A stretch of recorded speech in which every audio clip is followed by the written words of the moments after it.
Brought to you by Alman Auctions, the worldwide leader in antique tractor auctions. Hi, I'm Jerry Witt from Lawton, Iowa, and this is my 1026, and we'll fire it up and see if we can get something going here.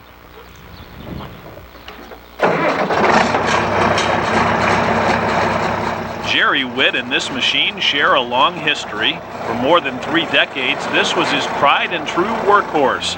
And these rolling fields in northwest Iowa are its home, the place where Jerry has farmed with red power most all of his life. Well, I started out with that 52H and a 2-bottom plow, and then graduated to a 450 and a 4-bottom plow. In 1970, Jerry thought it was time to add another more powerful tractor to his operation. So he went shopping and dug up this gold nugget, an IH Model 1026 Golden Demonstrator. I traded a gas 450 International in a pretty nice shape, and I think I give $7,200 to boot. It was in a warehouse. The International still owned it, and it did have 170 hours on it. So it had been out and demonstrated on different farms. I didn't like the gold paint, so I had it painted red. Yeah, back in 1970, Jerry took that bright golden Demonstrator and had it painted up to look the way he thought a proper hard-working IH tractor should look, red. I liked red. I guess I wasn't ready for gold.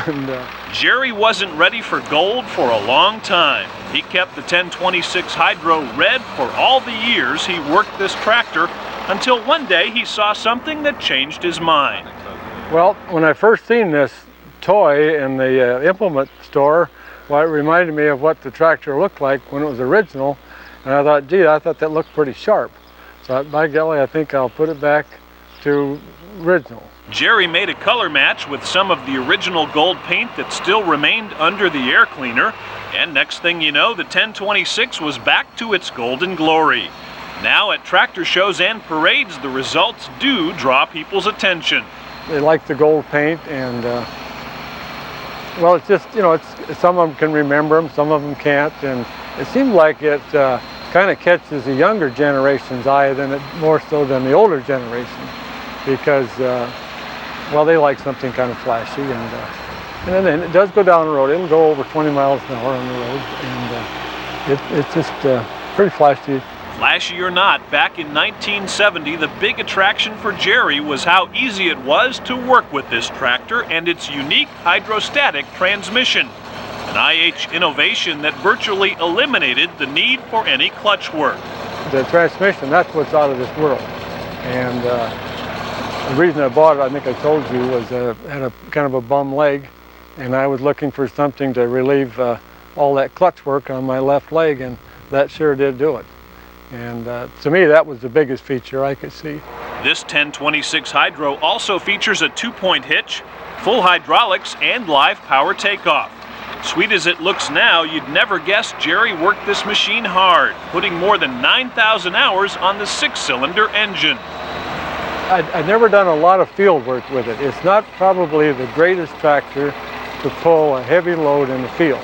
It's more of a power takeoff type tractor, and a very good loader tractor. You can't hardly beat it on a manure loader. It's easy to run, and your left leg doesn't get very tired on that. Outfitted with rear wheel weights, the 1026 Hydro tips the scales at better than 11,000 pounds. And even with no cab, the ride is fairly comfortable. Some room for your feet. Why, just push that back with your heel, and it tips up, and it gives you lots of room to stand here and drive. And in fact, I like to drive it with it up like that. I feel a little more comfortable sitting up high like that than down. So I usually just leave it that way. Though both Jerry and the 1026 Hydro are now retired, they both manage to stay busy, hitting the road for Iowa tractor drives or even hauling famous dance troupes in parades. My wife and I belong to what they call the dancing grannies and grandpas.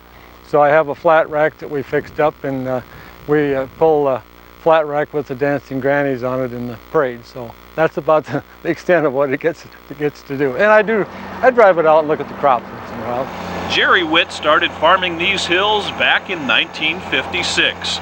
And as he reaches his golden years, it seems only fitting that the golden 1026 Hydro is still right there with him.